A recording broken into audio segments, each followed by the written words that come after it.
Muy buenas tardes a todos y muchas gracias por acompañarnos. Y bueno, quisiera empezar por presentarme. Yo soy Francisco Guerra, soy responsable del área comercial de Grupo Kiva. Grupo Kiva es un grupo que se dedica a desarrollar proyectos inmobiliarios comerciales, industriales y de usos mixtos en Querétaro y Guadalajara principalmente. Y bueno, ahora en esta nueva normalidad hemos estado buscando hacer algunos eventos en los cuales tenemos la oportunidad de interactuar con nuestros colegas, con nuestros amigos y tratarles de proveer y de proporcionar información de calidad. Creo que hoy hay mucha información, sin embargo, gente que tiene las credenciales, la experiencia y el conocimiento, creo que siempre es muy valioso. Entonces, pues aprovechar este medio. Y la verdad es que hoy estoy muy contento porque hace algunas semanas, cuando estábamos visualizando el hacer este tipo de eventos, pues a mí, alguien que siempre he tenido presente y a quien le pedí que nos diera una conferencia, pues es el doctor Alejandro Rodríguez Magaña, a quien tengo el gusto de conocer desde 1989, cuando empezamos a cursar la carrera de Administración y Finanzas juntos en la Universidad Panamericana. Y bueno, pues me queda claro que en la vida hay maderas que agarran más barniz que otras. Y bueno, el buen Alejandro, hoy doctor, pues él sí agarró mucho más barniz. Entonces, y sobre todo, pues se ha mantenido actualizado durante todo este tiempo, ha seguido preparándose.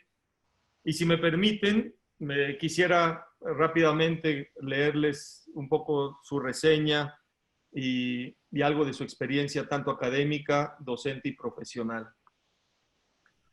El doctor Alejandro Rodríguez Magaña es licenciado en Administración y Finanzas por la Universidad Panamericana de Guadalajara. Tiene especialidades en finanzas corporativas y en antropología y ética, también en la UP. Especialidad en banca y finanzas en el Instituto de Estudios Bursátiles de Madrid. Cursos de apoderado bursátil y de analista técnico por la Comisión Nacional Bancaria y de Valores. Maestría en Economía Financiera en la Universidad de Santiago de Chile, en la República de Chile. Programa de alta dirección D1 en IPADE y es doctor en Ciencias Administrativas en el Instituto Politécnico Nacional. Se ha desempeñado como profesor por asignatura en diversas materias financieras en la Universidad Panamericana en Guadalajara y en Aguascalientes. Ha sido profesor invitado en la materia de finanzas internacionales en la Universidad de Santiago de Chile, conferencista e instructor en el Instituto Mexicano de Ejecutivos de Finanzas y Mejores Prácticas Corporativas y bueno, ha sido presidente en el 2019 del IMEF. Entonces, creemos que con todos estos antecedentes que el doctor Alejandro tiene, habiendo participado por más de 6 años como comentarista en la sección financiera en Zona 3, pues hoy tiene mucha experiencia y muchos conocimientos que estamos muy entusiasmados de escuchar. Alejandro, muchas gracias por tu tiempo, por preparar esta conferencia para nosotros y pues el micrófono es todo tuyo. Un fuerte abrazo y muchas gracias. Muchas gracias, muchas gracias. Muchas gracias, Franco. Un saludo a todos los que nos acompañan en esta ocasión. Quisiera decirles que me gustaría que esta charla fuera un poco diferente porque hay muchas opiniones en torno a lo que voy a estar mencionando y me hubiera gustado que fuera muy interactiva, de diálogo, más que una conferencia, pero de repente el formato no ayuda y el que sea hablando así como a un monitor tampoco es tan sencillo, ¿no? Entonces, estaré haciendo por ahí algunos comentarios que me gustaría, si fuera posible, que comenten en el chat. Al final de la sesión le pediré a la coordinación de esta sesión que me comparta lo que ustedes estén comentando, y con todo gusto daría respuesta si dejan sus datos para las inquietudes, las preguntas o lo que quieran comentar. Yo haré unas preguntas que me gustaría también saber sus opiniones para fines de investigación. Como les comentaba Franco en mi currículum, tengo un doctorado en ciencias administrativas, hago algo de investigación y en muchas sesiones en las que participo suelo hacer algunas preguntas que luego me ayudan, desde luego conservando el anonimato, solamente para sacar datos estadísticos que me puedan servir y que sean de utilidad para alguna futura publicación. Bien, sin más preámbulos, si gustas podemos un poco la pantalla, la presentación. Tengo la idea de estarles presentando a ustedes el contenido va a estar más o menos ordenado así. Ahora sí, ahí están mis datos para cualquier situación. Está mi correo electrónico, mi cuenta de Twitter, donde gran parte de la información que ahora voy a comentar ya está previamente compartida en redes sociales.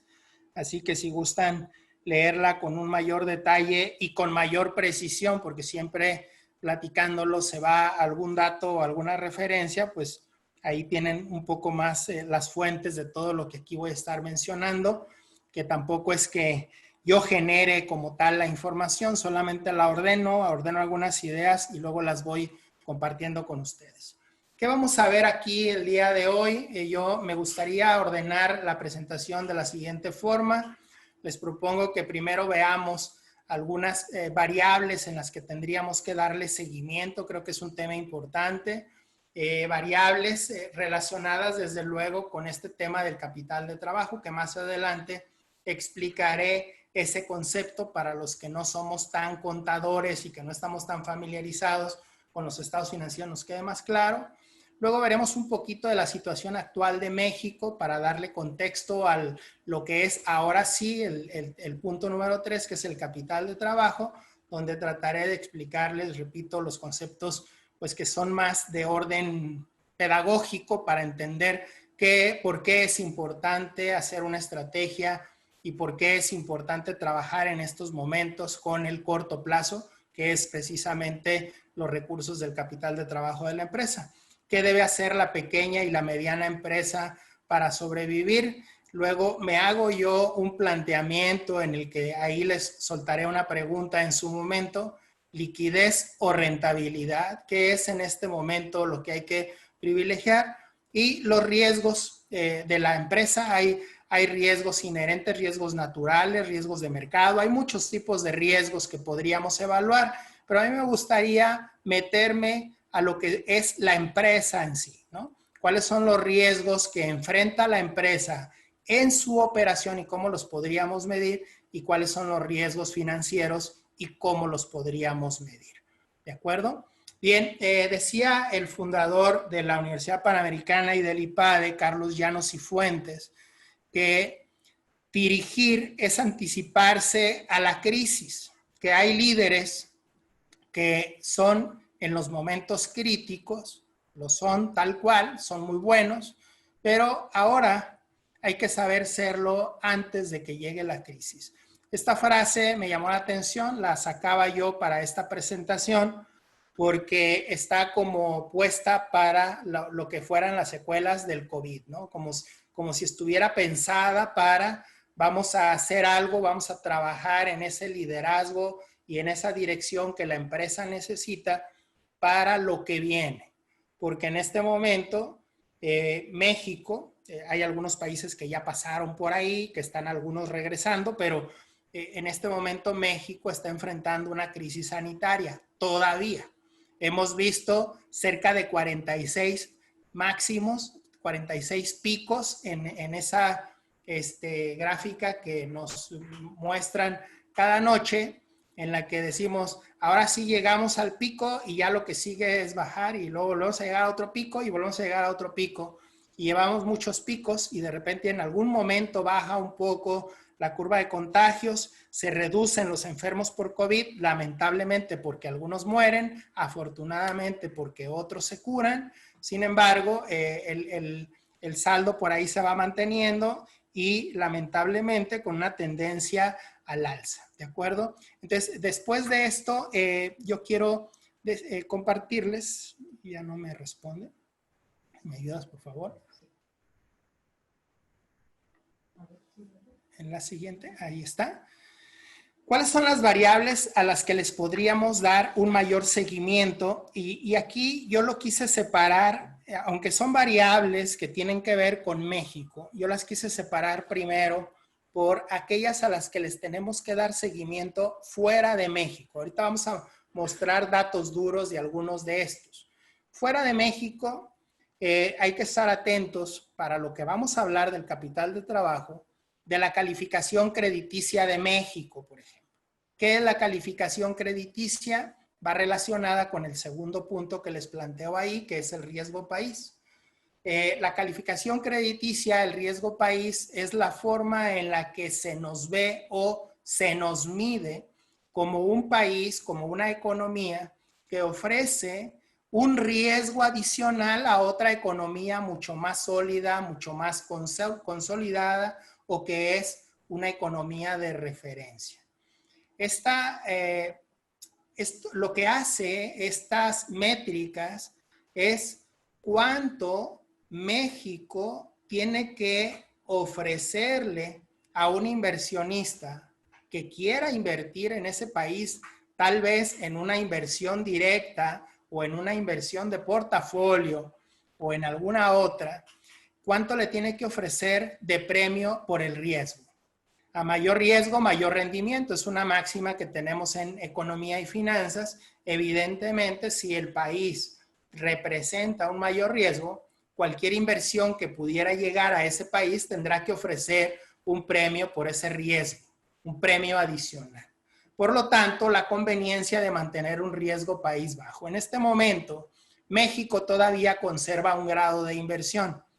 México todavía tiene un riesgo país que ha venido incrementándose desde hace un par de años, que todavía podríamos decir está acorde al riesgo país de algunas economías emergentes. Pero es una variable que hay que evaluar, porque si en algún momento el riesgo se crece y en algún momento las calificadoras, las evaluadoras del riesgo ven en México algo mucho más arriesgado de lo normal, podría México llegar en determinado momento, combinado con una serie de medidas internas, a perder el riesgo, el grado de inversión. Si eso llega a ocurrir, si se deteriora mucho más la calificación de México en ese sentido, podría ocasionar una salida de capitales, una devaluación del tipo de cambio, etcétera. Podría traer consecuencias mucho más severas.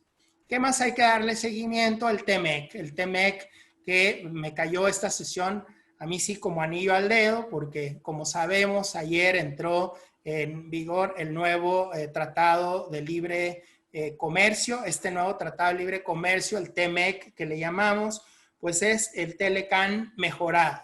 Un TELECAN que tuvo que mejorarse porque el escenario de competencia en nuestro país ha cambiado, ¿sí? Si nosotros evaluamos de las primeras 10, 15 empresas que están en el top de las más bursátiles, por ejemplo, en las bolsas de valores de los Estados Unidos, la que quieran, ya sea el Nasdaq, el Dow Jones, cualquiera de ellas, vamos a encontrarnos de que de esas empresas, pues las 15 o 20 que encontremos al principio no estaban cuando se firmó el TELECAN. ¿Ok? No estaban cuando se firmó el TELECAN, ni una de ellas, incluyendo Microsoft, incluyendo Amazon, que surgieron después de que se firmó el Tratado de Libre Comercio de América del Norte en 1993, y que luego cuando entra ya en productivo, nos damos cuenta que fue un tratado bastante benéfico en términos de producción, en términos de exportaciones para nuestro país, y que trajo consecuencias muy, muy favorables. Esta situación nos tiene que llevar a analizar otra variable. ¿Qué hay si hacemos el mismo ejercicio de la Bolsa Mexicana de Valores y tomamos las primeras, tenemos pocas emisoras cotizando, pero tomamos las primeras 20 emisoras de la Bolsa Mexicana de Valores y nos encontramos con que las 15 o 20 que tomemos, todas estaban en aquel escenario de 1993. Esto nos lleva a pensar en la falta que hay en nuestro país de innovación y si realmente hicimos la tarea con el Telecán. Yo recuerdo en 1995, cuando ya el Telecán estaba en productivo y se nos atravesó con el efecto tequila, con aquel famoso error de diciembre del 94 en México, que fue un cambio de régimen cambiario que luego replicaba Argentina en el año 2001, pues que vimos lamentablemente sectores económicos del país sufriendo. Muchas de esas empresas, por ejemplo, de la industria del calzado, de la industria textil, desaparecieron, ¿ok? Entonces hay que darle seguimiento al TEMEC porque el TEMEC tiene una cantidad importante de cláusulas que en aquel entonces pues no figuraban porque el escenario de competencia era diferente, ¿no? Estas variables que hoy son distintas, que estas nuevas cláusulas y estos anexos, estos cuadros de análisis, las mesas de controversias, la revisión de ciertas cláusulas cada 5 años, sin duda nos tienen que hacer pensar y ahora no podemos quedarnos sin hacer la tarea. Otro tema es el conflicto de Estados Unidos con China, que no para, de repente se detiene, luego vienen escenarios de elecciones y se vuelve a reactivar. Hay que darle seguimiento porque el conflicto Estados Unidos-China abre un cuadro de oportunidades para la economía mexicana que tiene un comercio importante con los Estados Unidos. De todo el TEMEC, el comercio importante, el que nos llama la atención, el que deberíamos darle seguimiento es el de México-Estados Unidos. México-Estados Unidos, donde es nuestro principal socio comercial, nos abre oportunidades en la medida que haya un conflicto comercial Estados Unidos-China. El otro tema, el impacto del COVID-19, que hemos visto que a los países emergentes el COVID-19 nos va a traer una consecuencia más severa, que nos va a traer problemas porque los países no estamos, los emergentes sobre todo, no estamos preparados. Tenemos un reto tecnológico mucho más grande, muchas escuelas, tal vez la mayoría de los que me están escuchando en esta sesión, porque estamos justo en una sesión por medios electrónicos, por tecnología, tal vez todos ustedes tengan a sus hijos, a sus sobrinos estudiando online, haciendo tareas y los vemos más ocupados de lo normal, pero no nos dejemos engañar, esa no es la generalidad del país, ¿sí? Gran parte de los estudiantes, de los jovencitos y de los niños de la educación básica, primaria, secundaria, incluyendo ahora la preparatoria, muchos de ellos no pudieron hacer ese tipo de clases con las tareas, con la tecnología, subiendo a plataformas, valiéndonos de tecnología para que aquí tenemos.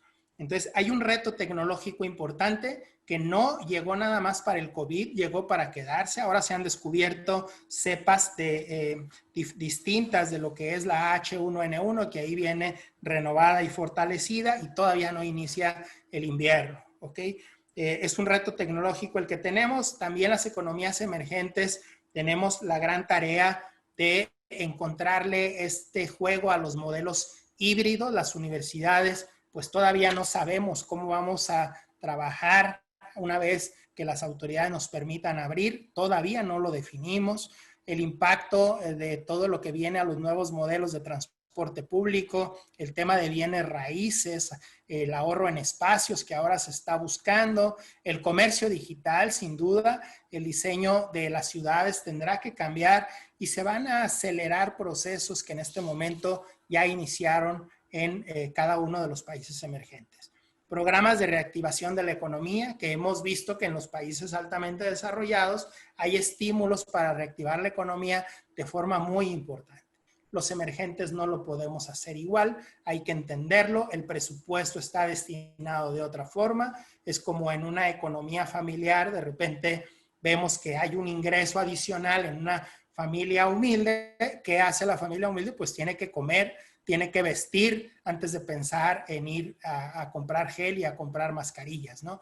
Hay otro tipo de necesidades y entonces los proyectos sociales no tienen la misma forma de trabajarse en una economía emergente que en una economía altamente desarrollada. Bueno, los programas económicos para las empresas también son distintos. En una economía que está soportada por la micro y la pequeña empresa, como es el caso de México, y en una economía donde la mayor parte del empleo formal de nuestro país está en las pequeñas y medianas empresas, pues vemos que es más difícil.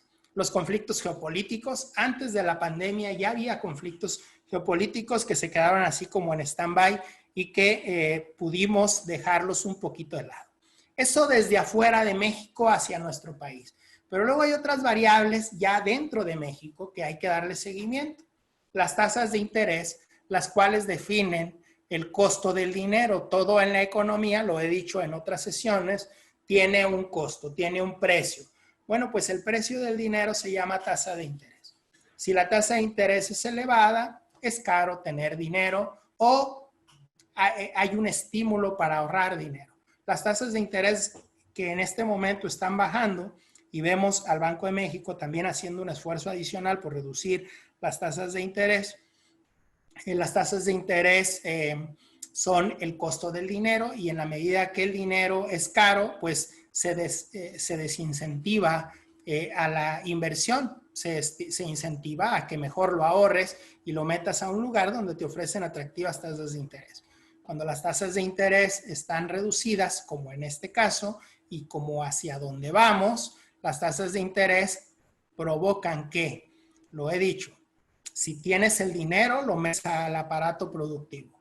Si no tienes el dinero, pues en ese momento hay que pedir prestado para poderlo meter al aparato productivo. Por eso hay un interés ahora de los bancos centrales por reducir las tasas de interés. Gran variable, el tipo de cambio, la política fiscal, el crédito, los estímulos que pueda haber para el emprendimiento, el ambiente político, la seguridad o la inseguridad, la corrupción en nuestro país, que son grandes tareas que estaban por ahí pendientes, que siguen pendientes y que aparentemente podríamos traducir algunos de nosotros que podrían continuar pendientes por un rato más. Programas de infraestructura que en este momento pues no los tenemos tanto, ¿no? Ahora entraré a ver esas variables de seguimiento, cómo están en la realidad. Simplemente menciono que en este tema de los programas de infraestructura, porque es relevante para lo que voy a mencionar enseguida, estos programas de infraestructura nos llevan a razonar cuáles son, ¿no? A pensar cuáles son los programas de infraestructura nacional que puedan ser atractivos y que puedan significar un estandarte para nuestra economía. Pues en este momento se podría decir no lo tenemos. Tenemos un aeropuerto que no nos termina de convencer a muchos. Tenemos una refinería en Dos Bocas que tampoco nos termina de convencer porque aparentemente estamos apostando por un negocio que no tiene futuro. Y el tema del Tren Maya, que al no ser un elemento, también hay que decirlo con todas sus letras, que le trae beneficios a la economía que hoy genera, pues lamentablemente se ve envuelto en una cantidad importante de críticas, aunque de suyo tiene sus deficiencias. Yo he tratado de evaluar el proyecto Dos Bocas y el proyecto del Tren Maya desde el punto de vista financiero. A los financieros nos encanta eso. Tomar la inversión inicial, evaluar los flujos, buscar la tasa de rendimiento esperada y tratar de calcular una tasa interna de retorno, un valor presente neto, pero pues inténtenlo, no encontrarán la información suficiente del proyecto ejecutivo de ninguno de esos dos, incluyendo el aeropuerto, pues serían los tres, que nos permita conocer exactamente cuál es el movimiento que tendrán esos flujos. Eso para México hacia adentro, ahorita vamos a ver algo más de ello. Hacia la empresa, ¿qué indicadores, qué variables tendríamos que darle seguimiento? Yo interpreto que cada uno de ustedes, de sus empresas, en sus negocios, tienen sus propios indicadores, ¿no? Están los indicadores de liquidez que les dicen la capacidad para enfrentar lo que es el corto plazo de la empresa, menos de un año. Indicadores de rentabilidad que nos dicen en qué nivel de nuestros estados de resultados estamos siendo rentables o en qué nivel estamos perdiendo, si a nivel bruto, margen bruto, si a nivel operativo, margen operativo, o si a nivel neto, como utilidad neta. Ahí vamos a medir nosotros algunos riesgos, riesgos de la operación, riesgos financieros. Pero tenemos que entender cuáles son los riesgos a los que la empresa se está enfrentando, que son adicionales, son aquellos que yo no puedo controlar como empresario, ¿sí? El riesgo país, pues no está a mi control. Yo no sé, las tasas de interés, pues yo no las defino. Tampoco defino el tipo de cambio, ¿no? Yo podré hacer algo para que mi país sea mejor, pero yo no defino los riesgos del mercado, no defino si la oferta y la demanda tenga que moverse, a menos que yo sea el líder, ¿de acuerdo? Riesgos técnicos, ¿no? De repente podría darse que tu empresa tenga algún riesgo por ahí que debas resolver. Ejemplo, que contamines. Ejemplo, que tu producto se esté quedando obsoleto.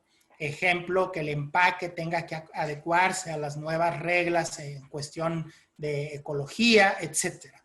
Los riesgos financieros, que son los relacionados, los relativos a el nivel de endeudamiento y la forma en la que estás endeudándote, en qué divisa, a qué plazo, con qué tasa, si fija, si variable, etcétera. Indicadores de apalancamiento que le llamo yo, ahorita vamos a repasar un poquito más de ello. Identificar dónde en tu empresa está el valor agregado, en el proceso que tú haces, en cuál de los procesos que tú haces es donde agregas más valor, porque es lo que más hay que cuidar. Tener clara la calidad de la cadena de valor, dónde están tus clientes, dónde están tus proveedores, traen problemas tus clientes o tus proveedores. Hay que identificarlo, hay que preguntarlo y hay que ayudar al eslabón débil, porque si se rompe ese eslabón, se va a romper la cadena. Hay por ahí un ejemplo que en alguna ocasión escuché, que me gustaría compartir, y no es exacto, porque la verdad lo escuché y ahora yo cada que lo repaso en mi mente, le aumento, le quito y le pongo. Pero es que, por ejemplo, llega una persona a un pueblo, se va a hospedar en una habitación, paga su habitación de 500 pesos, se iba a registrar, pero como llegó tarde al pueblo, pues tiene que irse a su reunión, entonces deja sus maletas ahí con la persona que puede recibirse, guardárselas un rato, se va a su junta, regresa, y ahorita les digo qué es lo que sucede cuando regresa, pero el hotelero, el pequeño empresario hotelero, estaba esperando esos 500 pesos. Ya luego le ponen los ceros que quieran al ejemplo que les voy a explicar. Y toma los 500 pesos y va y le paga al carnicero, al que le vende la carne para el pequeño restaurante que tiene en su hotel. Cumplió con él y se quita el pendiente. El pequeño empresario, el carnicero, pues va y paga en el rastro los 500 pesos que también debía, y el del rastro va y hace lo mismo con el con el ganadero con el de la pastura, y así se va.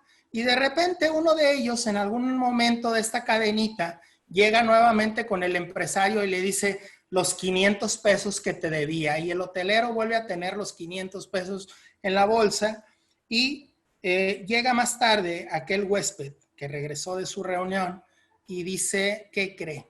Me tengo que regresar a mi pueblo, no me voy a hospedar. El empresario hotelero saca del cajón los 500 pesos que le acababan de regresar y se los regresa, y simple y sencillamente aquella noche de hotel no se concretó. Este ejemplo, que lo acabo de escuchar recientemente en una sesión extraordinaria del IMEF, me llama mucho la atención porque la conclusión, efectivamente, como lo concluía mi amigo Arturo en esa conferencia, es que ese día pues no hubo dinero adicional para nadie, pero todos cubrieron su obligación, todos cumplieron y el pueblo fue más feliz. Esa situación me lleva a pensar que la cadena de valor tiene que mantener calidad, debe de estar en todos los eslabones fina, ¿sí? Si un cliente o el cliente de mi cliente o el cliente del cliente falla en sus obligaciones, en sus compromisos, tarde que temprano llegará el problema conmigo.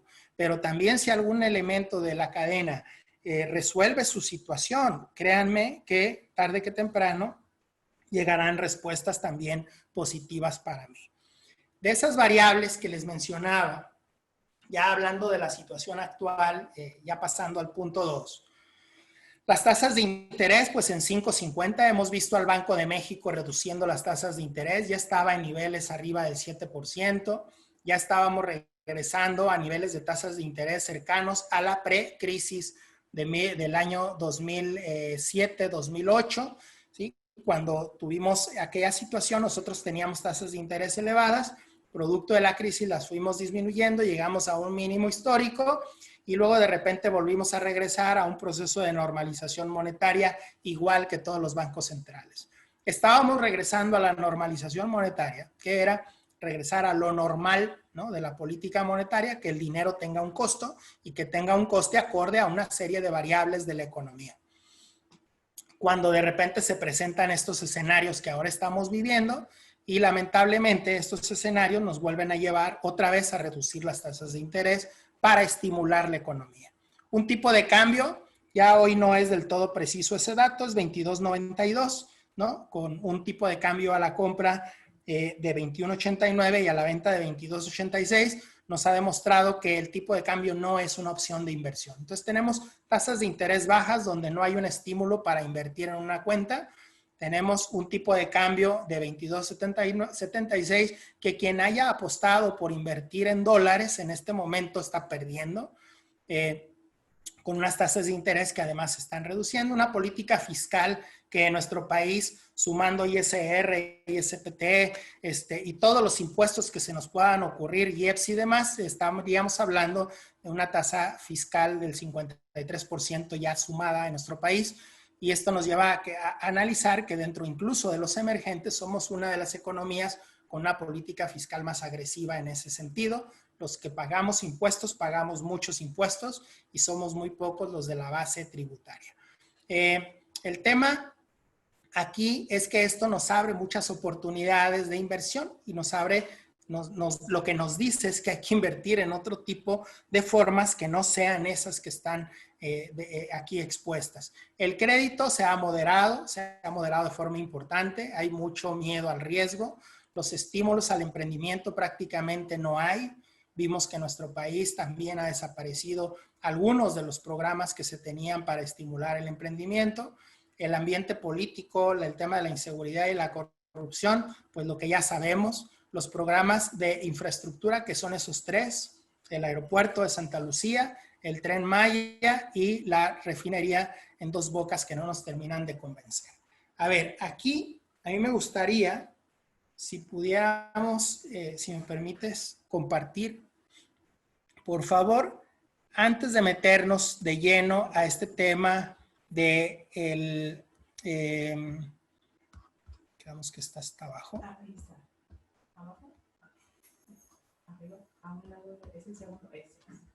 Ahora sí.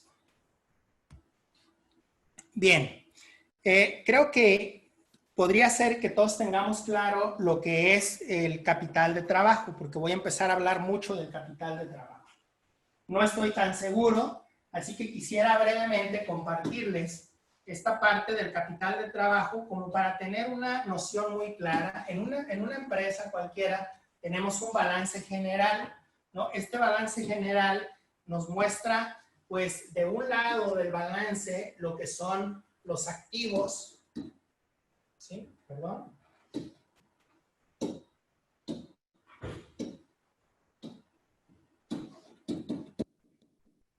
Y tenemos el pasivo y tenemos el capital. Esta es la parte como más didáctica de la charla que les pueda yo compartir, ¿sí? Este total de activos es la sumatoria de todos los bienes y los derechos que tiene la empresa, ¿sí? Bienes y derechos que tiene la empresa. Se clasifican, de acuerdo a lo que nos enseñaron en algún momento en la contabilidad, se clasifican por su capacidad de conversión en efectivo, que es ese activo, qué tanta capacidad tiene para convertirse en cash. Y entonces por eso tenemos en una primera línea el activo circulante, luego tendríamos el activo que le llaman activo fijo y un activo acá chiquitito en muchas ocasiones que se llama activo diferido. Ese activo circulante de la empresa pues no es otra cosa más que lo que es la caja, los bancos, las mercancías, el tema de los clientes, las cuentas por cobrar a clientes, los deudores diversos. Los activos fijos son los fierros, son la maquinaria, el equipo, los terrenos, los edificios, el mobiliario, el equipo de reparto, aquellos activos que de suyo no fueron comprados por la empresa para ser vendidos, sino que fueron comprados para ser utilizados en su proceso. ¿En qué proceso? Pues en un proceso que le llamamos nosotros el estado de resultados. Vamos a ver que hay para la empresa un estado de resultados que también se llama estado de pérdidas y ganancias. En este estado de resultados partimos de lo que la empresa vende hasta, y ahí para adelante le empezamos a quitar un montón de costos y gastos hasta llegar a una utilidad neta. ¿Okay? Esto es el margen que la empresa gana. Bueno, pues la forma en la que está invertido esta mezcla de portafolio, hay que aprender, hay que entender que la forma en la que se invierte en una empresa, llámese activo circulante, fijo o diferido, es un portafolio de inversión. Un portafolio que la empresa decide invertir así porque esa es la mejor estrategia, la mejor estructura, la mejor forma en la que la inversión puede redituar. ¿Puede redituar dónde? Aquí. ¿Ok? Por eso yo decido comprar o arrendar en función de cómo le pega mi estado de resultados. Por eso yo defino cuánto crédito darle al cliente en función de mi estado de resultados. Yo decido cuánto efectivo mantener y en qué moneda mantenerlo en función de cada uno de los renglones de mi estado de resultados, porque lo que yo busco es alcanzar una utilidad neta atractiva acorde a lo que es la inversión en activos totales o bien, ¿no?, el dinero invertido por los accionistas en un concepto que se llama capital contable, ¿no? ¿Cuánto dinero, cuánto genera la utilidad del dinero invertido por los socios o cuánto genera de utilidad la mezcla del portafolio que la empresa pudo haber tenido? ¿Ok? Con eso, ese sería como el concepto. Perdón, si quieres, aguántame un poquito. Les podría decir incluso otra cosa. Voy a borrar todo eso para quedarme únicamente con el cuadro inicial. ¿Ok? En este tema del activo circulante, también el pasivo tiene una clasificación similar. ¿Ok? El pasivo tiene una característica específica que es aquel pasivo que es de corto plazo y luego aquel pasivo que es de largo plazo. Deudas, ¿no? Dinero invertido por terceros en mi empresa, se los debo de corto plazo o de largo plazo.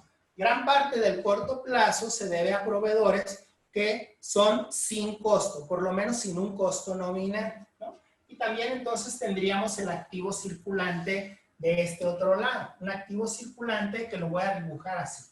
¿Por qué lo pongo? ¿Por qué pongo déjenme volver a dibujar esta línea? ¿Por qué pongo el activo circulante acá de este lado?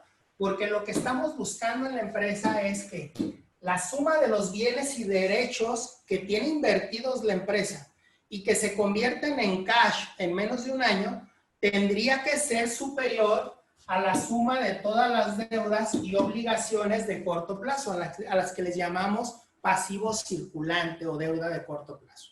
¿Por qué? Porque si el activo circulante es mayor al pasivo circulante, yo diría que mi capital de trabajo es positivo, es favorable, ¿sí? Que yo tengo un activo circulante que es mayor al pasivo circulante. Si eso se da, entonces una razón financiera, para no enredarme mucho con conceptos técnicos, que se llama liquidez, y así nos la piden los bancos, ¿cuál es tu razón de liquidez? Se calcula el activo circulante entre el pasivo circulante y me dice, esa tiene que ser mayor a 1. ¿Por qué? Porque me estás demostrando que tienes todos los recursos suficientes para enfrentar tus deudas y obligaciones de corto plazo y todavía tienes un margen. ¿Para qué? Para pagarme, porque te estoy dando un préstamo. Entonces te pedirán que tengas razones de liquidez atractivas. Luego, cuando tienes una razón de liquidez así, hay otra razón que se llama capital neto de trabajo. Y esta se calcula restándole al activo circulante el pasivo circulante. Y aquí podríamos interpretar que cuando esta mezcla se da de activo circulante menos pasivo circulante o activo circulante entre el pasivo circulante, cuando se da favorable para la empresa, perdón, este tiene que ser mayor a 0, esa es la regla, ¿sí? Voy a poner las reglas aquí con otro color, ¿sí? Esta regla que se tiene que presentar, lo que me está diciendo es que la empresa tiene una situación de liquidez tranquila. Yo les digo a mis alumnos en posgrados aquí en empresariales en la UP que lo que tienen es una situación de dormir bien, ¿ok? El tesorero, la tesorera, la gente que dirige la empresa no se va a preocupar si tiene esta situación porque tiene recursos suficientes para pagar a los proveedores, para pagar la nómina, para pagar los impuestos, etcétera, con esta situación favorable. Y está muy bien. ¿Cuál es el problema que yo le veo a la razón de liquidez y a todo lo que tiene que ver con este asunto del capital de trabajo? Y quiero que quede muy claro y que lo entendamos porque las ideas que voy a darles a continuación tienen que ver con esta situación del capital de trabajo. Que este recurso que nosotros vemos aquí, que es como una cantidad de activo circulante que sobrepasa al pasivo circulante, este recurso que está aquí es una liquidez que está financiada con recursos de largo plazo. Y esto significa con costo. ¿Ok? Habiendo entendido esto, si quieren nos regresamos al PowerPoint. Habiendo entendido esto, vamos a, pues me gustaría que veamos un poquito más sobre este tema de la situación actual. No me voy a detener mucho en estos gráficos que siguen porque sería, permítanme un poquito, ahí, sería abonarle un poquito más a un tema que ahorita en este momento a ustedes les debe de estar doliendo, que es el exceso de información. Estamos infoxicados, ¿ok? Tenemos información por todos lados, nos llega un reporte, nos llega otro, uno dice que vamos bien, otro dice que vamos mal. Yo no les voy a decir si vamos bien o si vamos mal, ustedes lo van a decir. De hecho, quisiera pedirles de favor, yo les dije al principio de la charla que les iba a pedir algunos favores. Les voy a pedir el primer favor. ¿Consideran ustedes, cada uno de ustedes, que estamos en este momento en crisis? ¿Me van a contestar sí o no? Yo tengo la pregunta y la pregunta en el chat, por favor, de esta plataforma. Me van a contestar si estamos o no en crisis y la causa. ¿Quién tiene la culpa o qué tiene la culpa? ¿Ok? Abierta, sin que yo tenga que decirles un nombre, una situación, un país o qué. Simplemente lo que se les ocurra primero, que sí o que no, y la causa, por favor, y ya yo los cuantificaré y en alguna publicación por ahí la comparto vía Twitter para que la conozcan con otras que he venido yo recabando.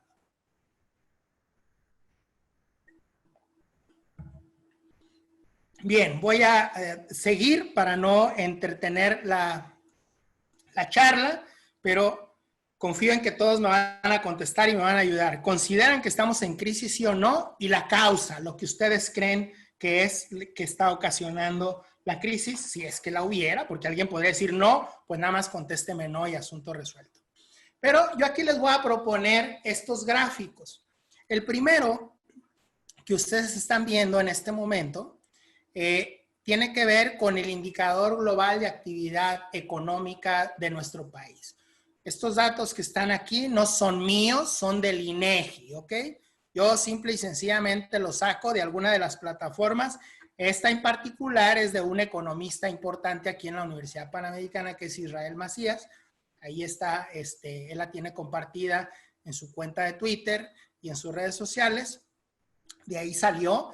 Y a su vez, él está citando al INEGI. Así que son gráficos que de ahí vienen. en este gráfico de indicador global de actividad económica, ustedes logran ver que después de mediados, por ahí a finales del 2018, ya empezamos a tener un problema. No quiero, yo doy por hecho que ya terminamos y de hecho así lo voy a tomar con la encuesta que yo les ponía, pero muchos podríamos haber dicho por el COVID, ¿sí? Y vamos a ver que el indicador global de actividad económica venía deteriorándose desde finales del 2018. Es el gráfico que ven aquí, que tiene que ver, yo ahí le puse la 4T, bueno, se lo puso el doctor Israel Macías, que es un poco más crítico que yo y le agradezco que me haya compartido esta información, pero el IGAE se empezó a deteriorar desde 2018, no es resultado propiamente de la pandemia, aunque sí hay que reconocer y hay que ver muy claro que en el último reporte del IGAE es catastrófico, es un tema escandaloso la caída del IGAE en este gráfico que nos presenta datos desde 2014 hasta el año 2018. Les dije que no los iba a marear con mucho, son solamente unos cuantos gráficos, lo paso y regreso a la parte del capital de trabajo. Indicadores con caídas desde finales del 2018. El índice mensual de actividad industrial, que también el último reporte nos llamó la atención, nos asustó. México sale del top 20 de los países que son importantes para invertir, no por otra cosa, sino porque se está viendo que el índice mensual de actividad industrial se está deteriorando y podríamos decir, bueno, México tampoco tiene del todo puesto en la industria. Pues no necesariamente, pero sí, ¿no? Tenemos industrias bastante pujantes que han venido creciendo de forma importante. El respaldo que tenemos nosotros en la manufactura es serio y lo que tiene que ver con el sector aeronáutico, con el sector automotriz, etcétera, que vienen a ser elementos importantes. Por lo tanto, hay que darle un seguimiento particular a la actividad industrial que, por lo que podemos ver en este gráfico, también desde el 2018 empezó a tener un cambio de tendencia y que se fue totalmente en declive en el último reporte que conocemos del INEGI, ¿no? Luego les muestro este otro, el indicador de empresas de la construcción, pobre construcción, ¿sí? La verdad es lamentable totalmente lo que está ocurriendo en los indicadores de la construcción que han venido teniendo problemas. Estoy hablando de la construcción, ¿sí? En lo que es construir, tiene un efecto multiplicador importante para la economía. ¿A qué le llamo multiplicador importante? A eso que había venido yo comentando de la cadena de valor. Bueno, pues las familias también están dentro de una cadena. Cuando hay dentro de la economía gente que va, trabaja, recibe un sueldo y regresa y come, consume, va, le paga el de la tienda, compra ropa, bueno, pues ahí empieza a darse que esa economía se reactiva en la medida que el sector está moviéndose. Y este sector de la construcción tiene mucho que ver con un nivel social bajo, porque la parte de la construcción ahí se da de una forma importante. Luego tenemos el indicador coincidente del INEGI. Este indicador, por lo que lo quise compartir, que me lo participó también, me lo compartió la doctora Nora Ampudia, que también es una economista que trabaja mucho aquí con posgrados de la Universidad Panamericana y con las licenciaturas en el área empresarial. Les quiero compartir lo que ven ustedes ahí, ¿sí? El punto rojo del gráfico es pues el indicador duro, ¿no? El índice compuesto. Lo que ven ustedes de la línea verde es cada que hubo un cambio de gobierno, cambio de sexenio, ¿sí? Pero lo que ven en una franja gris es el periodo en el cual México tuvo un escenario recesivo, ¿sí? El escenario recesivo tiene una cierta ciclicidad. Tiene que ver mucho con los cambios de gobierno, ahí lo podemos apreciar, ¿sí? En este último ciclo de expansión, en los momentos en los que el gráfico del índice compuesto va creciendo, es un escenario de expansión. Ese escenario expansivo esta vez duró más, duró más de lo que históricamente México había observado desde el año 2008 hasta la fecha, desde 2009, perdón, hasta la fecha. ¿Sí? Este escenario de expansión se topó con 2018, no se topó con el COVID, ¿de acuerdo? Se topó con 2018, es ahí previo a la línea verde que vemos, que es el cambio de gobierno en este último periodo. ¿Dónde o qué tanto se va a ampliar esta columna gris? Pues se los dejo de tarea. Esa es justo la parte del escenario que podríamos evaluar de riesgo en un futuro en cuanto a todo lo que tiene que ver con los indicadores de producción del país. Variación anual del Producto Interno Bruto, pues el último que especulamos para el 2020, depende también aquí de la correduría, de quién esté haciendo los análisis. Se ve que va a estar la cosa difícil para el cierre del año 2020 como indicador de crecimiento del Producto Interno Bruto.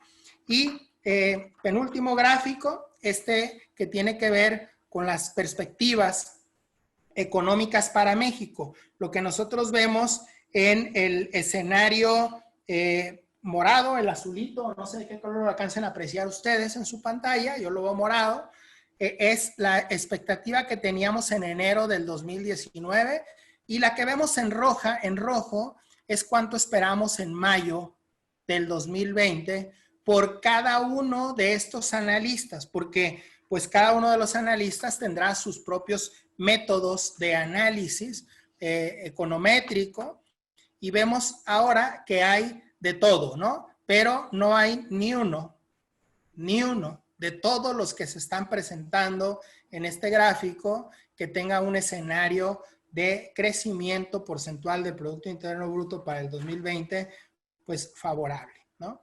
La proyección para el Producto Interno Bruto, pues es esto que vemos aquí, una proyección más local, ¿no? Que podríamos interpretar que no va por ese lado una situación, y sobre todo no va por el lado del sector público, ¿sí? Creo que nos queda ya claro que el detonante, el que podría sacar la casta para nuestro país en este momento, tendría que ser necesariamente el sector privado, no por la parte del sector público, ¿de acuerdo?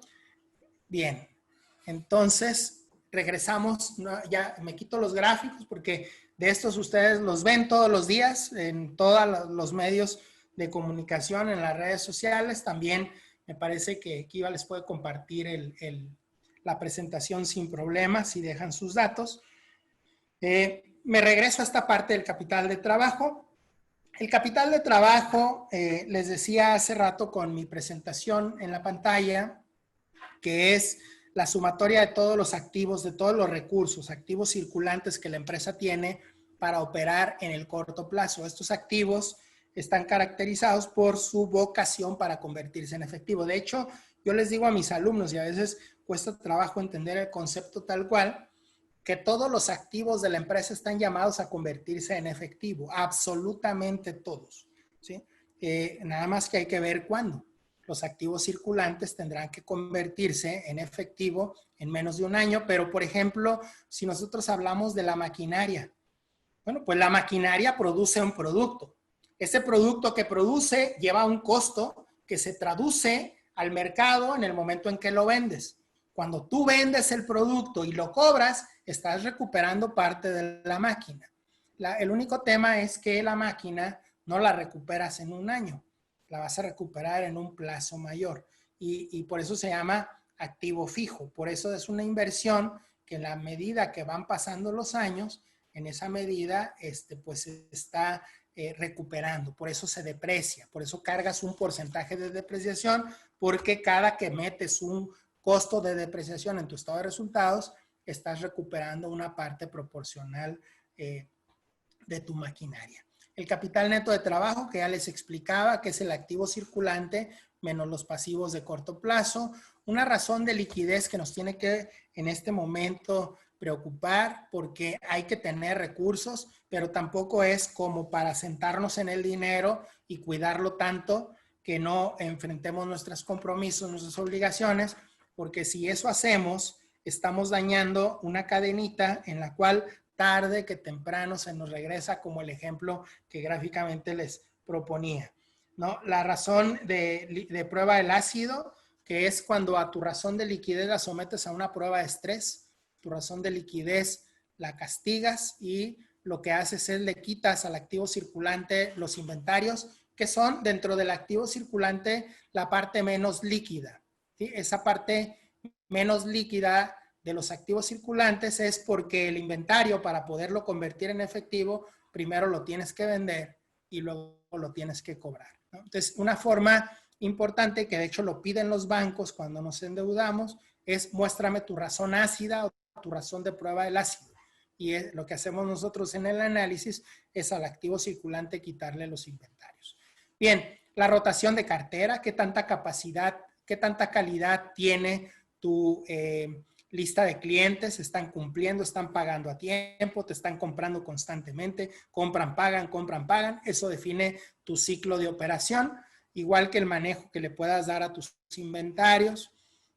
Todos los inventarios, los clientes, son una inversión que realizamos en la empresa, ¿sí? Y en la medida que vamos dando más crédito, pues estamos invirtiendo más en el renglón de clientes.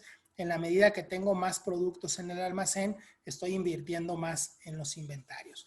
Ese tiempo que me tardo en venderle al cliente y cobrarle, más el tiempo que me tardo en comprar la materia prima, procesarla, empacarla, venderla, todo ese trayecto se llama ciclo de mi operación. Debemos conocer los ciclos de operación de nuestras empresas para poder con ese ciclo trabajar y tratar de que ese ciclo sea lo más corto posible.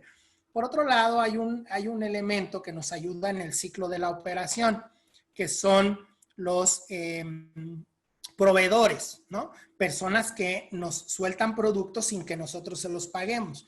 Ese tiempo nos ayuda, ¿no? Mientras más plazo nos den, pues mejor, nos ayudan en nuestro ciclo de operación.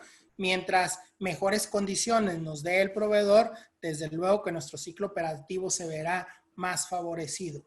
Bueno, pues nuestro ciclo de operación, menos ese periodo de pago al proveedor, me va a dar lo que le llamamos un ciclo de conversión del efectivo, y ese ciclo es el tiempo de todo mi ciclo que yo estoy financiando con recursos de la empresa, ¿sí? Que tendríamos que cuidar que sea un ciclo lo más pequeño posible para que tengamos que distraer recursos de la menor cantidad posible para nuestro ciclo. Y eso nos va a ayudar mucho en la rentabilidad, ¿de acuerdo? Y nos va a ayudar desde luego en la liquidez, pero nos va a ayudar en la rentabilidad. Estrategias para sobrevivir. ¿Qué tendríamos nosotros que tratar de hacer para poder enfrentar el escenario actual? Iba a decir COVID, espero que ya no salga la palabra COVID porque siento que estoy haciendo publicidad. Ya no es tanto el COVID, como vimos en los gráficos, México tiene un problema dentro, tiene un problema estructural que tiene que ver con la forma en la que está configurado el presupuesto nacional, con la forma en la que se está recaudando, con la forma en la que los inversionistas, no solamente extranjeros, sino los propios inversionistas nacionales ven a nuestro país o vemos a nuestro país. Es un tema de confianza, ¿no? Decía Carlos Llano, sin confianza no se hace empresa, ¿sí? Y es obvio que es así, ¿sí? Sin confianza no se hace empresa. Y a nivel nacional o internacional, si no se cree, si no se confía en México, pues no podríamos tener inversión importante. Hay que cuidar el capital de trabajo. ¿Cómo se cuida el capital de trabajo? Pues hay que validar la calidad crediticia de nuestros clientes.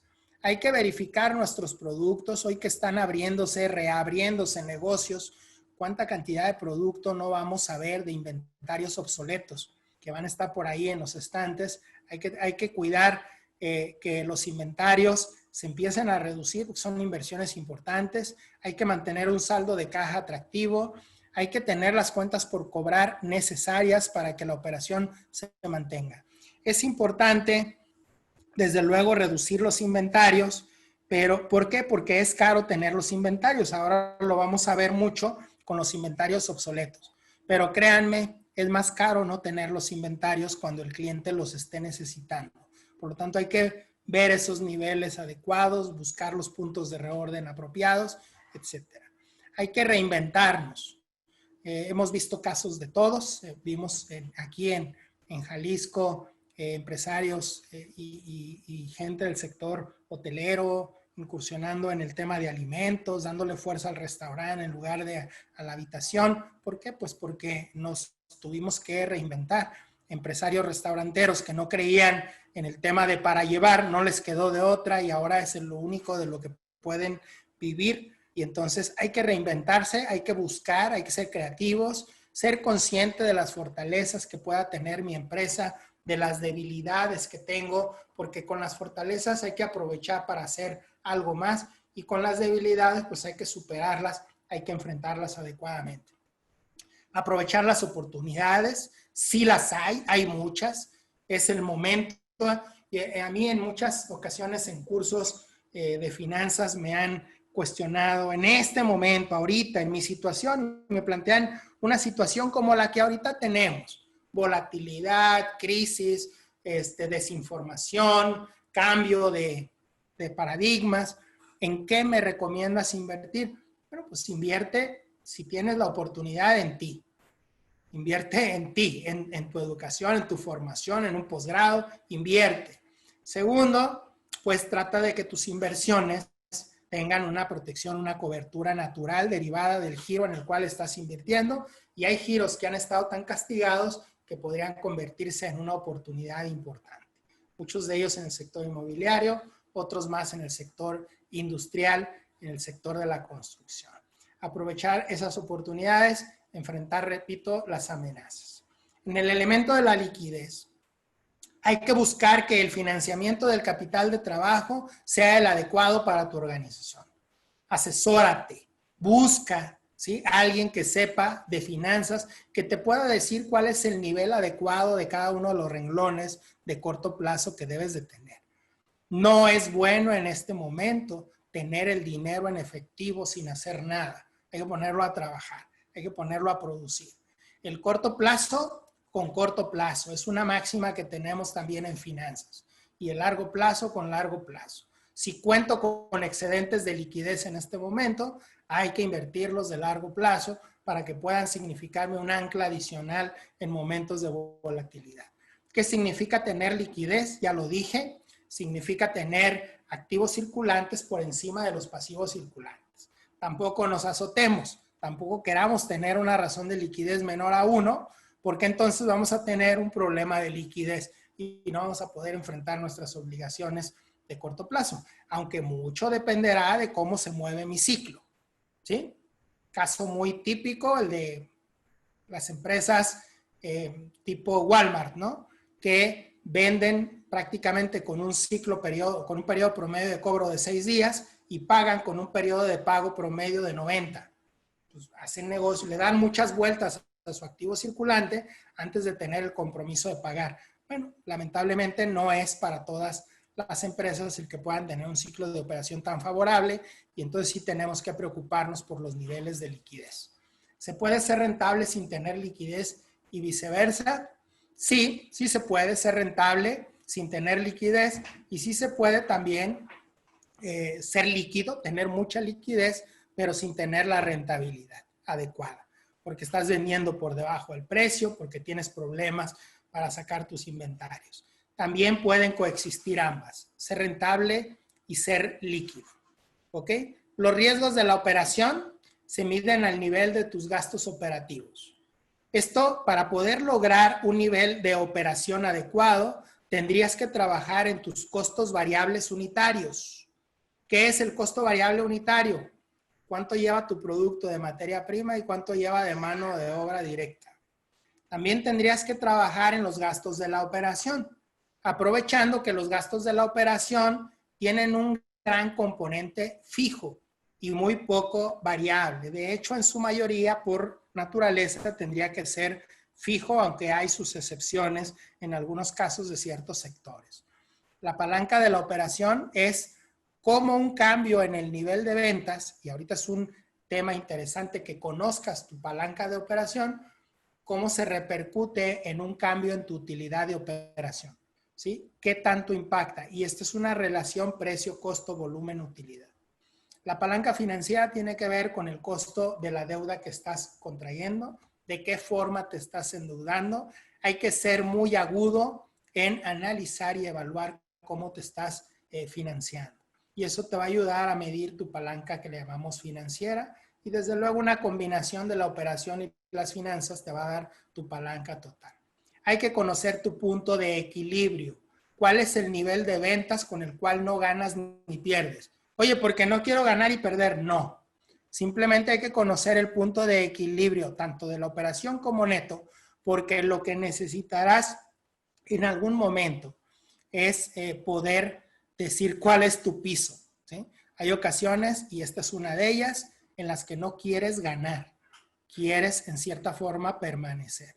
Y a veces hay que privilegiar la liquidez, aún cuando puedas un escenario de pérdidas.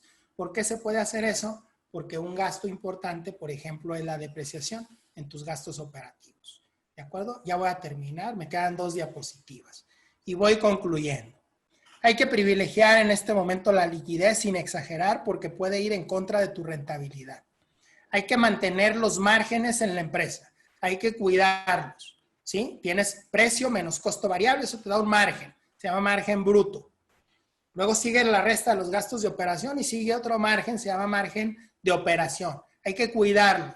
Si está deteriorándose el bruto, hay que tratar de hacer algo para el siguiente nivel, que es el de operación. Si ahí logras un margen adecuado o por lo menos un punto de equilibrio, tu siguiente nivel es la carga financiera. Hay que buscar el margen neto, pues por lo menos en punto de equilibrio y de ahí para arriba si es posible, cuidando cada uno de los elementos del costo. Reducir la estructura de los costos fijos es recomendable. El CAPEX estratégico, que es el CAPEX, es las inversiones de largo plazo.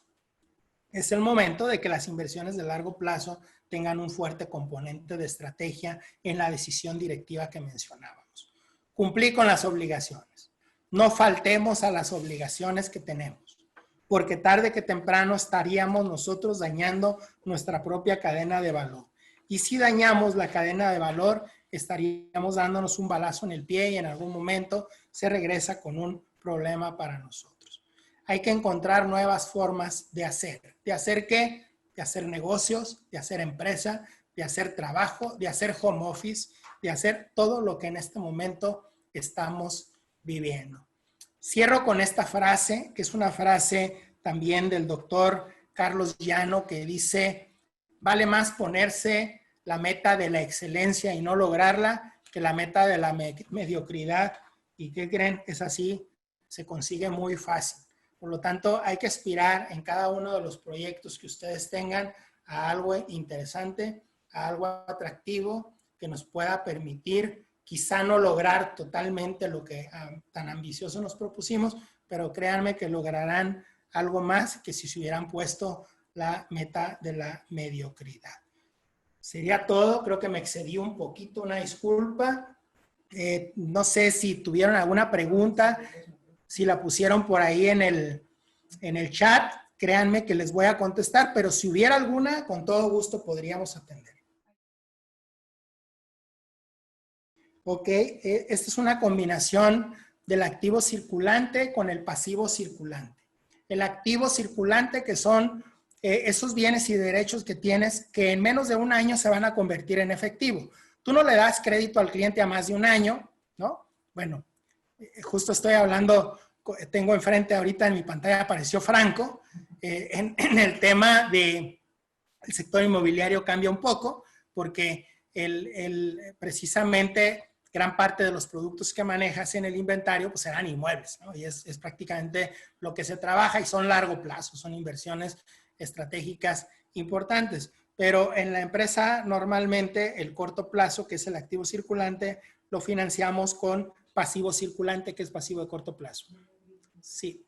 Si este activo, perdón, si este activo circulante, esta mezcla de bienes y derechos de corto plazo, los estoy financiando con pasivos de largo plazo, estoy pegándole a la rentabilidad, porque el pasivo de largo plazo tiene un costo.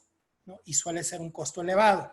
Y a veces, como no distingue si es deuda bancaria o si es con capital de los socios, con lo que estás financiando ese activo circulante, pues te obliga a pues a someter a una rentabilidad mayor las inversiones de corto plazo. Básicamente esa máxima es que el activo circulante hay que financiarlo con pasivos circulantes y que con pasivos de largo plazo o con capital de los socios. Muy interesante. Invertir en Estados Unidos contra México en bienes raíces. Si entiendo bien la pregunta, la decisión la estás tomando de invertir en Estados Unidos y no en México. Si lo estoy entendiendo así, y si así es, pues la decisión ya la tienes tomada y habría que ver en la economía americana dónde podrías invertir en bienes raíces. Si la pregunta es, invertir en Estados Unidos, quiero invertir en México en bienes raíces, esa recomendación se las puede dar magistralmente, es el que me asesora a mí en esos temas, ¿no?, de inversión en México, sobre todo en temas relacionados con bienes raíces.